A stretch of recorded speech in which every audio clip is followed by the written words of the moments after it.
বৈচিত্র্য বৈচিত্র্যে আপনাদের পড়ে শোনাচ্ছিলাম আহমদ ছফার বিখ্যাত বই বাঙালি মুসলমানের মন।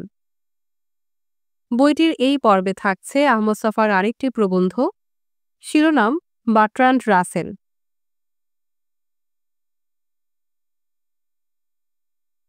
বার্ট্রান্ড রাসেলের দর্শন ও মনীষার এক অংশ মাত্র সাধারণের চোখে পড়েছে, অপর অংশ চাঁদের অপর পিঠের মতো লোকলোচনের অন্তরালে রয়ে গেছে। গোটা পৃথিবীর মাত্র ৪০ জন বিশারদ লোক নাকি প্রিন্সিপিয়া ম্যাথমেটিকা পড়েছেন। তাদের সকলে যে রাসেলের সূক্ষ্ম চিন্তা পদ্ধতির সূক্ষ্মতন্তু পুরোপুরি অনুধাবন করতে পেরেছেন, এমন গ্যারান্টি কেউ দিতে পারেননি। দর্শনে তার নিজস্ব অবদান থিওরি অফ ডেসক্রিপশন প্রসঙ্গেও এ কথা অতটা না হলেও অল্প বিস্তর খাটে। জনপ্রিয় রচনাসমূহ সাধারণ মানুষের কাছে এনেছে তাকে, এ কথা সত্য বটে, কিন্তু আসল রাসেল মানুষটিকে তার মধ্যে পাওয়া যাবে না। রচনারীতির সরল ভঙ্গি এবং ঋজু বক্তব্যের মতো মানবিক ভাবাবেগের স্ফুরণের মাধ্যমে যেন জনসভায় না জানান দিতে চেয়েছেন তাদেরই একজন তিনি। মনের গুঞ্জনশীল ভাবনাগুলো আলাদা করে হেঁকে হেঁকে সঠিক ভাষায় অত্যন্ত পরিচ্ছন্নতা সহকারে তর্জমা করতে পেরেছেন বলেই তিনি মোটামুটি ভাবনা চিন্তা করতে সক্ষম মানুষের মনেও একটা আসন অনেকটা জোর করে আদায় করে নিয়েছেন। লোক মনোরঞ্জনের অভিপ্রায়ে তিনি লিখেননি, বরং বলা চলে অনেক সময়ই বেশিরভাগ মানুষের সংস্কার, বিশ্বাস এবং চিন্তন পদ্ধতির ওপর খুব তীক্ষ্ণ আক্রমণ চালিয়েছেন। এখানে ধরা পড়ে রাসেলের লক্ষ্য করবার মতো একটি বিশেষত্ব। আক্রমণ করার যে একটা পালোয়ানি বা খেলোয়াড়ি উল্লাস থাকে, তা রাসেলের নেই। ব্যথিত হয়েছেন অনেক সময়, কিন্তু ধৈর্য হারিয়েছেন কম সময়। তার পছন্দ এবং অপছন্দের সীমানাও তিনি টানেন নিজের ভঙ্গিতে। কোনো কিছু মনোপুত না হলে তিনি কারণ বলে দেন। বিষয়টি তার মনোপুত নয়, যেহেতু তার ধারণাতে বিষয়টি মানুষের শরীর মনের সুস্থ বিকাশের অনুকূল নয়। যুক্তিগুলো থরে থরে সাজিয়ে বিন্যাস করে দেখাবেন। রাসেলের উইট হীরার ছুরি। ইচ্ছে করে কথা বলেন না, হঠাৎ কথা বলবার ঝোঁকে ঠিকরে বেরিয়ে আসে। প্রচলিত অর্থে চমৎকার ধারালো ভারালোর কোনোটাই নয়। বার্নার্ড শর মতো ক্ষোভ মেশানো জ্যাঠামি দিয়ে লোক হাসানোর ইচ্ছা রাসেলের আদৌ নেই। তিনিও কিন্তু লোককে শিক্ষা দিতে চান, তাই বলে আগ্রহাতিশয্য তার নেই। মানুষের জানা প্রয়োজন, ইচ্ছে করলে মানুষ সত্যকে গ্রহণ করতে পারে। তাই রাসেলও উইড ঝিলিক দিয়ে বুকে বেঁধে, কিন্তু মুখে হাসি আসার আগে মনে চিন্তার শিকড় বাড়িয়ে দেয়। তার অপছন্দ বোধ আছে, সেটা কঠিন এবং হিমশীতল, মাংস ভেদ করে হাড় পর্যন্ত স্পর্শ করে। কিন্তু ঘৃণা, সম্ভবত তা তিনি করেন না। তার মতের পুরোপুরি বিরোধিতা করেছেন এমন মানুষও তার রচনা রীতির প্রতি আকর্ষণ চেপে রাখতে পারেননি। তার বক্তব্য চতুর্মাত্রিক, তাতে স্পষ্টতার সঙ্গে তীক্ষ্ণতার মিলন ঘটেছে। প্রথম দৃষ্টিতেই অর্জুনের মতো পাখির চোখ দেখে ফেলেন। কেউ তাকে গ্রহণ করুন না করুন, ইচ্ছে, তার কাজ বিষয়টি ধরিয়ে দেয়া। তিনি কর্তব্য মাত্র পালন করছেন। অঙ্কবিদের নিখুঁত পরিপাট্যের সঙ্গে আরেকটি দুর্লভ গুণের মিশেল দিয়েছেন তিনি, যে গুণটি ধ্রুপদ সঙ্গীতের রস। বস্তুত সংখ্যার রোমাঞ্চ গাণিতিকের মনে উচ্চাঙ্গ সঙ্গীতের সমশ্রেণীর নিষ্কাম আবেগের জন্ম দেয়, কিন্তু তাদের অনেকেই এই গভীরতা সন্ধানী জাফরানের ঘ্রাণ এবং অনুভূতির লাবণ্য অপরের কাছে তুলে ধরতে পারেন না। কিন্তু রাসেলের পারঙ্গমতা সন্দেহের অতীত। তার মানবিক আবেগের স্পর্শ লাগা রচনাগুলো পাঠের পর মনে রসিয়ে ওঠে ধ্রুপদ সঙ্গীতের করুণ মূর্ছনা। মন চারধারে আপনা থেকেই প্রকাশিত করে শান্ত শীতল এলানো ছায়া। মরুভূমির মধ্যে উদ্যান কুঞ্জের মতো। বলতে স্বাদ হয় বৈজ্ঞানিক, দার্শনিক, অঙ্কবিদ, যাই হোক না কেন, এই ঋজু রেখ চিন্তার অধিকারী ধাতব কঠিন মানুষটির মধ্যে এমন কেউ কোথাও একজন আছেন যাকে শেক্সপিয়ার, শেলির জাত ভাই বলতে পারি। শুধু রচনা রীতির ওপর যাদের নামধাম খ্যাতি, রাসেল সে জাতীয় পুরুষ নন। সংসারের ঝড়ঝঞ্ঝায় প্রবল সামুদ্রিক তিমির মতো যুঝেছেন। তার অস্ত্রলেখা বীরত্বের প্রতাকের মতো সকল গতরে ছড়ানো রয়েছে। ওয়ার্ডসওয়ার্থ নিউটন সম্বন্ধে যা বলেছেন, voyaging alone in the ocean of thought, রাসেলের ব্যাপারেও কথাটা লাকসই। তা ঠিক, রাসেলের আরেকটি দিকও রয়েছে। নিষ্ক্রিয় চিন্তাবিদের জীবন রাসেলের নয়। একা মহাসমুদ্রে পাড়ি দিয়ে মুক্ত মানিক তুলেছেন এমন অনেকে আছেন। শিগগির কিংবা দেরিতে তাদের অবদান মানব সমাজ গ্রহণ করেছে। রাসেল চিন্তানায়ক। একাকিত্বের বিষণ্ণ বেদনা অনেক চিন্তানায়কের প্রিয়তম সুরিত। চিন্তাভাবনার জগতে খ্যাপার পরশপাথর সন্ধান করেছেন তিনি। কিন্তু নিজে তিনি হয়ে উঠতে চেয়েছিলেন এমন একটা স্বর যা শুধু অরণ্যে আর্তনাদ করবে না, লোকালয়ে, নগরে, জনপদে, মানুষের নিবাস কুঞ্জে ধ্বনিত হবে সে স্বর নিটোল নিঝর আওয়াজের মতো, এবং মানুষ দেবে তার সানন্দ উত্তর। মানুষের আবেগে চিন্তায় আসার আকুল আকুতি রাসেলকে পেঁচালো বিতর্কের পানে ঠেলে দিয়েছে। মানুষ মাত্রেই কতেক সীমিত নিয়ে পৃথিবীতে আসে। তা চৌহদ্দে ডিঙানোর আকুতি যার মধ্যে যত বেশি প্রবল, পশুর সঙ্গে তার প্রভেদও তত স্পষ্ট। অর্থাৎ তিনি অনেক বেশি মানুষ। ক্রমাগত নিজেকে অতিক্রম করার এই অনিভন্ত উদ্দীপনাকে বলা যেতে পারে মানসী সত্তার প্রমিথিয়ান রশ্মি। যারা অসাধারণ তাদের মধ্যে এ আগুন অনেক বেশি তেজময়। চেতনার বলয়ে অন্তর্যানের বেশে যে শিখা অবস্থান করে, তার আলোতে বস্তুজগৎ, সমাজজগৎ এবং মনোজগতের উত্তরণের ভাবী কটি ধাপ আগাম প্রতিফলিত হয়। বন্ধ দরজার ফুটো দিয়ে তেরছা হয়ে যে কটি আলোকরেখা চোখে পড়েছে, তার ওপাশে কি জানার জন্য, দেখার জন্য, অনুভব করার জন্য অন্তরাত্মা আকুল হয়ে ওঠে। শরীরের সমস্ত রক্ত পরামর্শ করে উজান যেতে চায়। এক ক্ষমাহীন নিষ্ঠুর অস্থিরতা লোমকূপে রিরি করে কাঁপে। কিন্তু মানুষ সবসময় তালা খুলতে পারে না, সবসময় রহস্য ভেদ করতে পারে না। সমস্ত জীবনের উদ্দাম প্রচণ্ড ব্যর্থতার অপঘাতে ধুলো কাদায় গড়াগড়ি করে। সুন্দরীর এলোকেশের মতো রহস্য জট পাকিয়ে যায়। অন্তরালে সুন্দরী ডাকে, আয় আয়। মানুষ ছোটে তুরঙ্গম গতিতে। সীমিত বুদ্ধির পুঁজি নিঃশেষিত হয়। পথরেখার দুপাশে পড়ে থাকে সাদা হাড়, মাথার খুলি। সে পথে আবার যায় যাত্রী। বস্তুত রহস্য ভেদ করবার জন্যে যে ধরনের বলবান শিলিত বুদ্ধির প্রয়োজন তা অনেকের থাকে না। নানা কিছুই বুদ্ধির সতীত্ব হরণ করে। বংশক্রম, শ্রেণী, পেশা, জলবায়ু, দেশ, কাল, ধর্ম এবং রাষ্ট্র সবকিছু একযোগে বুদ্ধিবৃত্তির সতীত্ব নাশ করার মানসে ওত পেতে রয়েছে।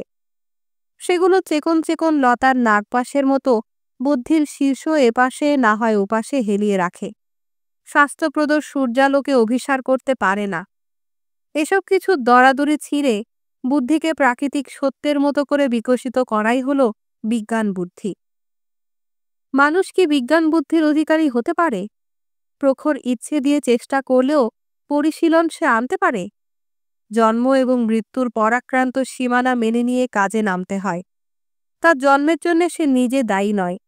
যে মানুষের খেয়াল খুশিতে তার জন্ম, তাদের কাছ থেকে পাওয়া রক্তধারার মধ্য দিয়ে সে তাদেরই সংস্কারের বীজাণু বয়ে নিয়ে যাচ্ছে।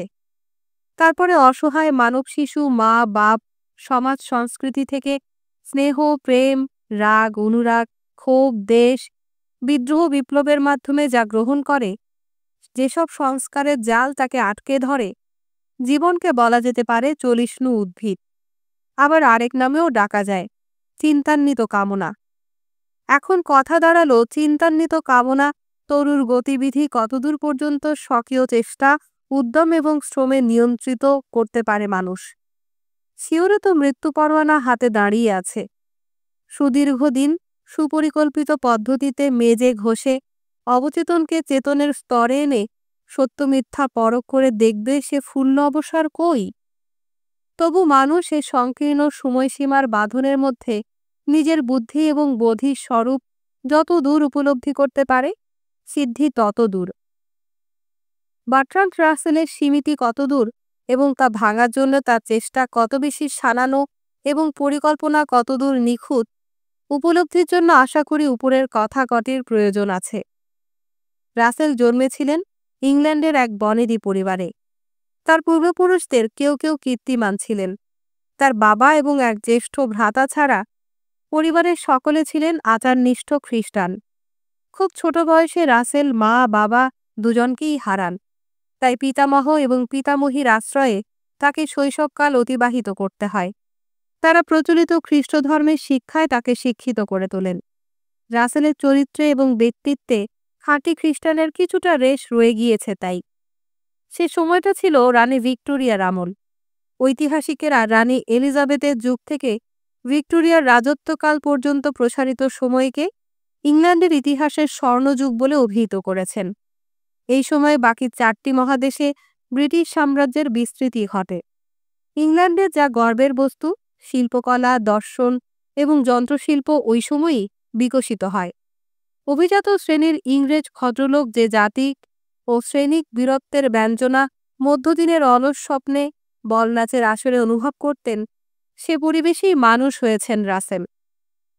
বুর্জোয়ার উন্মেষ যুগের স্বপ্নকল্পনার উদ্দামতা যা শিল্প সংস্কৃতির শিরায় উপশিরায় তাজা শোণিতের মতো প্রবাহিনী ছিল। বর্তমান যুগে পটের স্থির চিত্রের মতো স্থবির নিশ্চল হতে পারে, কিন্তু তারও ছিল যৌবন দিন। রাসেল সম্পর্কে আরেকটি তথ্য অবশ্যই প্রণিধানযোগ্য, নইলে তার চরিত্র এবং ব্যক্তিত্বের আসল চেহারাটি ধরা নাও করতে পারে। তার বাবা ছিলেন নাস্তিক। তিনি উইলে লিখে গিয়েছিলেন তার সন্তানদের শিক্ষা যেন ধর্মনিরপেক্ষভাবে দেয়া হয়।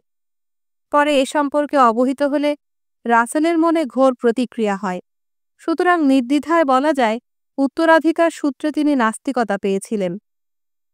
19বিংশ শতকের শেষ দশকে অক্সফোর্ডের ট্রিনিটি কলেজে রাসেল ছাত্র হয়ে আসেন। তার পাঠ্য বিষয় দর্শন। তিনি জার্মান ক্লাসিক্যাল দর্শনের শিরোমণি হেগেলের রচনার সংস্পর্শে আসেন। নব্য হেগেলীয়দের বিশিষ্ট একজন হিসেবে খুব শিগগির দৃষ্টি আকর্ষণ করেন। তখন মার্কস অ্যাঙ্গেলসের উদ্ভাবিত ঐতিহাসিক বস্তুবাদের উড়ো কঠোর আঘাতে গোটা মহাদেশে হেগেলীয় দর্শন অনেকটা ম্লান হয়ে পড়েছিল। মার্ক্সীয় চিন্তার প্রভাবে জার্মানি প্রভৃতি দেশে সংঘবদ্ধ শ্রেণীভিত্তিক আন্দোলন পর্যন্ত গড়ে উঠেছে।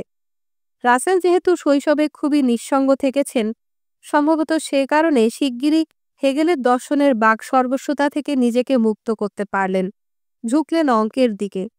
তখন কিন্তু ইউরোপ এবং আমেরিকায় নতুন যান্ত্রিক দর্শন এবং মরমী দর্শনের স্ফুরণ হতে লেগেছে। রাসেলের যৌবনেই কাইজারের জার্মানি ইংল্যান্ডের বিপক্ষে যুদ্ধ ঘোষণা করেছে।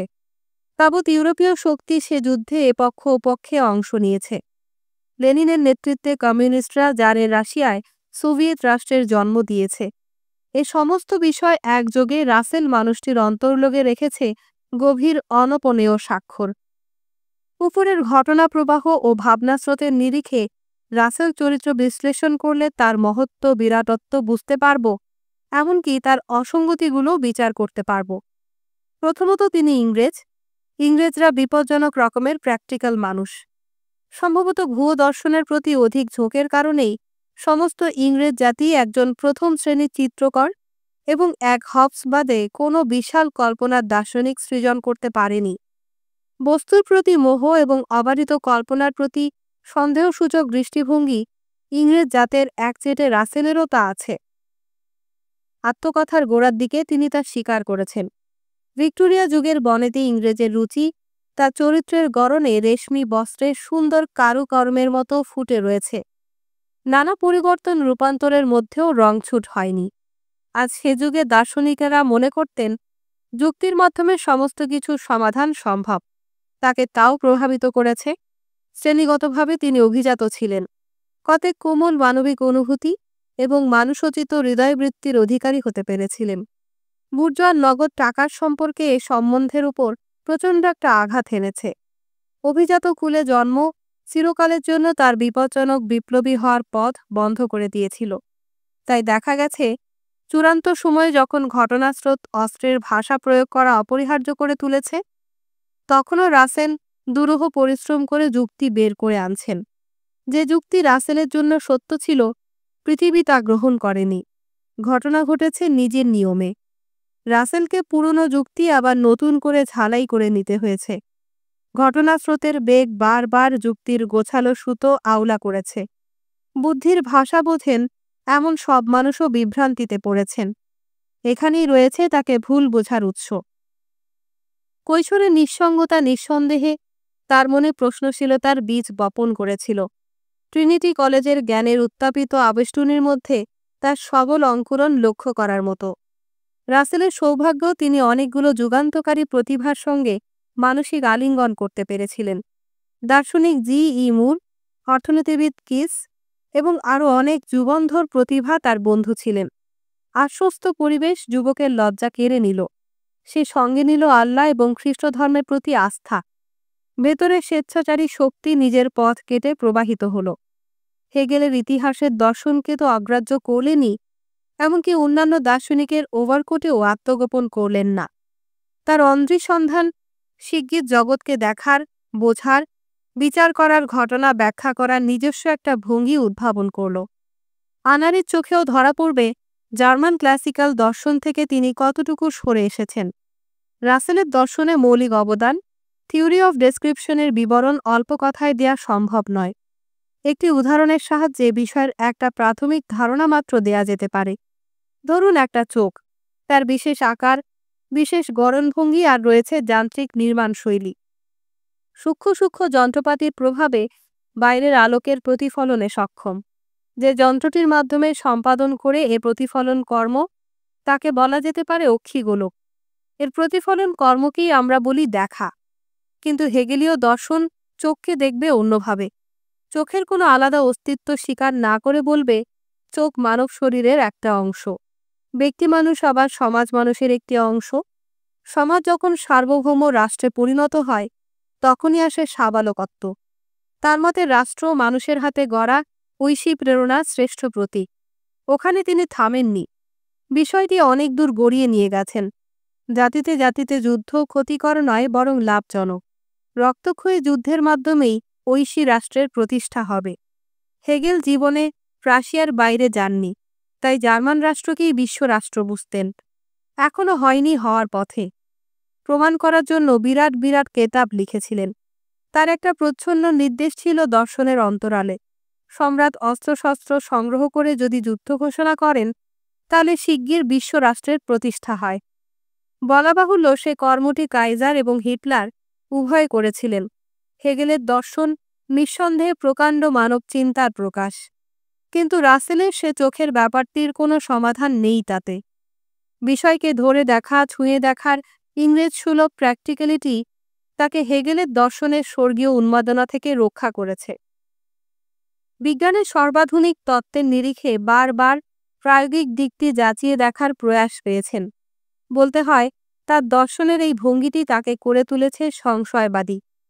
প্রশ্ন না করে, বিচার না করে কোনো কিছুই গ্রহণ করতে রাজি নন। শুরুতে বাঁকা দৃষ্টিতে দেখেছেন বলে লোকে ভুল বুঝেছে, কিন্তু মনটা বাঁকা ছিল না। রাসেলের দর্শনটি নমনীয় নয়, মানুষকে জ্ঞানী, বিচারশীল এবং সহনশীল করার মোক্ষম অস্ত্র। জ্ঞানী করা এবং হয়ে ওঠা এক নয়। শুধু কেতাবের বিষয় হলে দর্শন এবং দার্শনিক দুয়ের সম্মান অটুট থাকে। দৈনন্দিন জীবনের বাঁকাচোরা, ব্যক্তিক, জাতিক, আন্তর্জাতিক সমস্যার সামনে পাঞ্জা লড়ে বেঁচে থাকতে হলে দর্শন এবং দার্শনিক দুয়েরই ভাগ্যে গালমন্দ, এমনকি শাস্তি পর্যন্ত জোটে। রাসেলেরও তা জুটেছে। তার দেখার দৃষ্টিতে যা উদ্ভাসিত হয়ে উঠেছে, ঘটনা ঘটেছে ভিন্ন রকম। তাই রাসেলকে মত বদলাতে হয়েছে। তার অভিপ্রায় ছিল মানুষের অন্তরে সত্য এবং জগতের সম্বন্ধে একটা স্থির সিদ্ধান্ত টেনে আনা। তাতে করে সাধারণ মানুষ তার চিন্তার সূত্র ধরতে পারেনি। অনুরাগী এবং বন্ধুজনের কাছেও রাসেলকে বিদঘুটে মনে হয়েছে। বস্তুত তিনি অঙ্ক, নীতিশাস্ত্র, ন্যায়শাস্ত্র এবং মনোবিজ্ঞানের নীতি মাংসল মানুষের জগতে প্রয়োগ করতে চেয়েছেন। ওই সকল শাস্ত্রে রাসেলের সিদ্ধান্ত অনেক বেশি সময় কার্যকরী। দলমত নির্বিশেষে অনেকেই মনে করেন, বিশেষ বিষয়ে তার মতামত অনেক বেশি মূল্যবান এবং তা যে টেকসই হবে দ্বিমত পোষণ করার মতো মানুষ খুবই অল্প। উদাহরণস্বরূপ বলা যেতে পারে, উদারনৈতিক রাসেল স্বাধীনতা সম্বন্ধে যে ধারণায় এসেছেন, মার্ক্সবাদী ক্রিস্টোফার কডওয়েলও ভিন্ন দৃষ্টিকোণ থেকে প্রায় অনুরূপ সিদ্ধান্তে পৌঁছেছেন। এখানে একটা জিনিস ভেবে দেখার রয়েছে। অন্যান্য নামকরা ব্রিটিশ মার্কিন বুদ্ধিজীবী লেখক, চিন্তাবিদ এবং দার্শনিক যেখানে আপোস করে খানাখন্দের মধ্যে অঘোষিতভাবে তলিয়ে গেলেন, অনুরূপ অবস্থায় রাসেল এগিয়ে আসতে পারলেন কেন? ডি.এইচ. লরেন্সের নাম উল্লেখ করা যেতে পারে। তিনি খনি মজুরের ছেলে।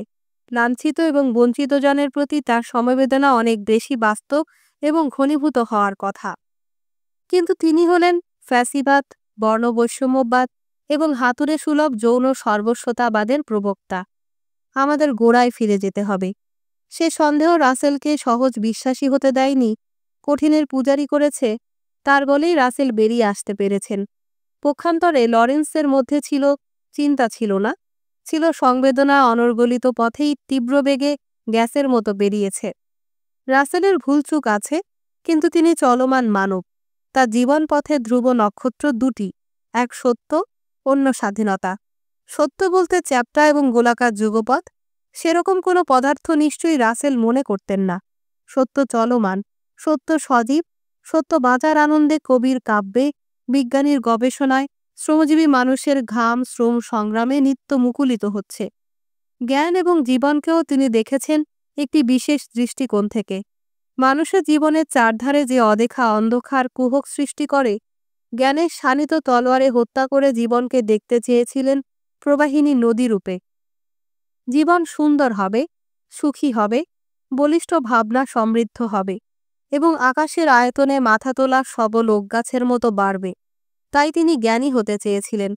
1918 সালে কারাগার থেকে লেখা একটি চিঠিতে তা কিভাবে ধ্বনিত হয়েছে তার অংশবিশেষ উদ্ধৃতি দিচ্ছি। I want to stand at the rim of the world and peer into the darkness behind, and see a little more than others have seen of the strange shapes of mystery that inhabit behind that unknown night. I want to bring back into the world of man some little bit of wisdom. There is a little bit of wisdom in the world. Heraclitus, Spinoza, and a saying here and there. I want to add to it, even if only ever so little. এই কথাকটির মধ্যে Renaissance যুগের শিল্পী মিকেলেঞ্জেলোর আদম মূর্তির সম্মোহিত তরুণের স্বপ্নময়তার সঙ্গে যে বলিষ্ঠ বাসনা ফুটে বেরিয়েছে, তেমন একজন মানুষের বুকের হৃদস্পন্দন শুনতে পাওয়া যায়, যার কামনা প্রথম মানুষটির মতো অবশ্য বাইবেলীয় অর্থে নয়। তিনি পুরনো কোনো কিছুতে নির্ভর করতে চান না। অতীতের জ্ঞানীরা ধ্যান দৃষ্টিতে যা দেখেছেন তা বাইরে দেখতে চান, বাড়াতে চান নিজের পৃথিবীর সীমানা। সে দেখা শুধু রাসেলের দেখা নয়, তার যুগ, তার জেনারেশনের দেখা। তাই যতই দিন যাবে রাসেল স্বচ্ছ হয়ে উঠবেন। রাসেলের আত্মকথার পাঠকের দুটি নেহায়েত মামুলি টুকিটাকির প্রতি দৃষ্টি পড়তে পারে। প্রথম যৌবনে তিনি খ্যাতি প্রতিপত্তি কিছু কামনা করেননি, শুধু চেয়েছিলেন সন্তানের জনক হতে, একেবারে আদিম কামনা। জুলু হটেনটটের সঙ্গে কোনো প্রভেদ নেই।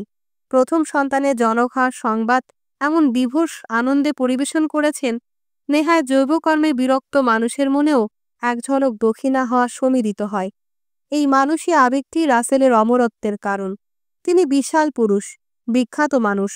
কণ্ঠস্বর আটলান্টিক প্রশান্ত মহাসাগর পেরিয়ে 5 মহাদেশের কানে কানাকানি করে। এমন বিখ্যাত মানুষের আনন্দিত হওয়ার জন্যে সুগায়কের গানের একটি কলি, জাতশিল্পীর ছবির একটু দর্শন, সবুজ বনানীর একটু অন্তরঙ্গ নিবিড় ছোঁয়া, এই যথেষ্ট। হাসি পাওয়ার মতো সাধারণ। সমস্ত অসাধারণেরাই অতি বেশি সাধারণ, কথাটি বোধ করি সত্য।